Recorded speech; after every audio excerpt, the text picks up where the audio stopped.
We often search far and wide, in the hidden, in the mysterious.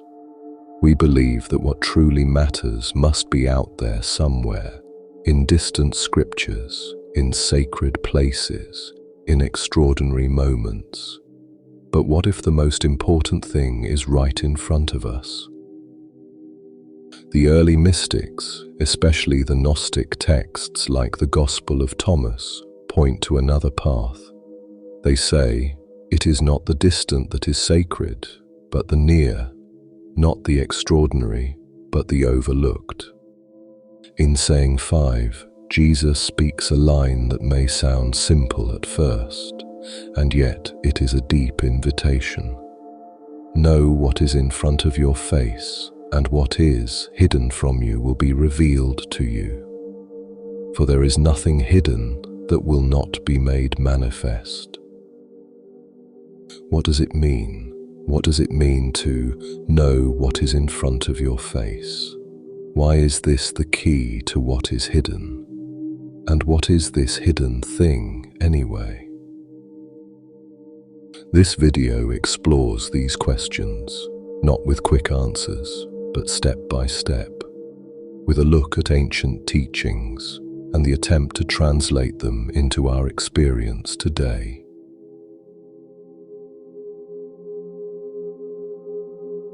What you see right now, in this very moment, may be a screen, a wall, your hands, nothing special. But why do you never ask what these things truly are? Jesus begins with a line that's easy to overlook. Recognize what is in front of your face, not the hidden, not the higher, not the mystical, but the obvious, the near, the visible. Yet that doesn't mean staying on the surface, because the visible is not the whole truth. It's a beginning, a symbol, a doorway. In the Gnostic tradition, this sentence carries deep meaning. The Gnostics didn't say the world was evil, they said it was veiled, a symbolic language, a stage upon which the invisible speaks, but only if you learn to see differently. They said, the divine is hidden, but not far away. It speaks through things, through shapes, sounds, gestures, through the everyday. A stone becomes a sign, a beam of light, a message, a glance, a revelation, if you begin to see differently. What is before your face is not trivial, it is meaningful, if you begin to look with new eyes. In Hermetic philosophy, it is written, as above, so below, as within, so without. That means, what you see in the outer world has a reflection inside you. The world is not separate from you. It is a mirror, an echo, a teacher. The mystic Meister Eckhart once said, whoever seeks God outside but does not find him inside will never find him. The visible, the simple world before you is not the opposite of the divine. It is a path to it. That's why Jesus doesn't say, recognize what is hidden. He says, recognize what you already see, but have not yet recognized. The Stoics too believed the world was permeated by the Logos, a divine order, and that those who live with clarity see the eternal within the everyday. This isn't just mysticism, it's an invitation to awareness, to presence. Maybe the cup on your table is not just an object, maybe it's a threshold, a beginning, a moment waiting to be seen. Not there, not later, not in a special state, but here. Now in front of your face, and what you come to recognize once you begin to truly see may transform you more than any theory ever could, because maybe the ordinary is only ordinary because you've stopped looking through it.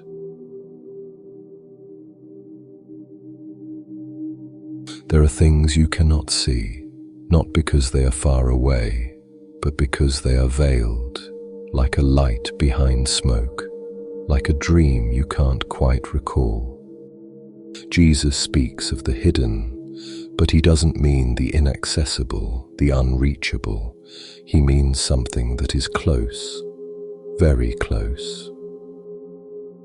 In Platonic philosophy, this is a central image. The visible world is a shadow, a reflection of true reality. The soul once lived in that true world and still carries a faint memory of it. Plato called this process anamnesis, not learning, but remembering. What is hidden is not foreign, it is deeply familiar. The Gnostics said the same, that within each human burns a divine spark, pure, true, eternal. But through the noise of the world, through fear and illusion, this light becomes covered.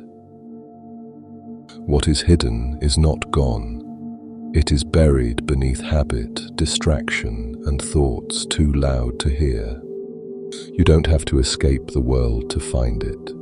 You don't have to leave everything behind, but you must become still and learn to listen again, to see, to feel. In apophatic theology, Dionysius the Areopagite speaks of God as the luminous darkness, too bright for our eyes, too pure for our words. What is hidden is not always hidden because it is dark, but because our vision is not yet ready. What is hidden from you is not a riddle, it is memory, origin, home. And when you begin to remember, it's not because you learned something new, but because something within you has started to glow again. Jesus doesn't say, find it. He says, it will be revealed to you. That's not the same. It's a profound difference. Because true knowing is not a matter of force, not about control, not about achievement. It is something that happens, a quiet unfolding, an inner discovery that arrives not through pressure, but through stillness. The Gnostics often said, true insight comes from within, not through instruction, not from authority, but through an inner illumination. A moment when something becomes clear inside you, even though no one explained it. Plato described the same. The soul remembers, not because someone taught her, but because she was touched, a thought that is more than thought, a recognition that feels like coming home. What was hidden is shown to you, but not with noise, not with force. It comes quietly. Many spiritual teachers say, truth does not need defending. It is like light. You don't need to explain it. You only need to let it in. The revealing Jesus speaks of is not an external event. It happens when you become soft inside, when you stop grasping, when you receive instead of striving. And maybe that is a comfort. You don't have to fight, not anymore. You only have to be willing, open, awake. Because the hidden wants to be seen. It waits not for the strongest, not for the cleverest, but for the one who longs to see. It will be revealed to you. It happens when you stop trying to be something and simply begin to be fully present.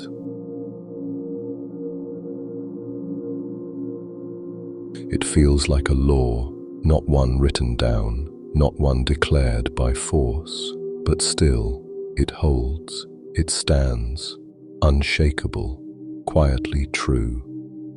There is nothing hidden that will not be revealed. The hidden does not stay hidden forever, not in the world, not within us, not in the soul.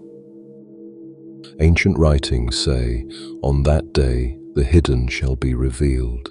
not as punishment, not as judgment, but because everything that is hidden longs for light. The Gnostic said, "Truth is like a flame. You can cover it, but you cannot extinguish it. It will find its way, through questions, through upheavals, through the silence of solitude." Even the heart, when it becomes clear, begins to see what has always been there. In the mystical depth of Sufism, it is said, when the heart becomes still, the hidden reveals itself without words. Some call it light, others insight or grace or return.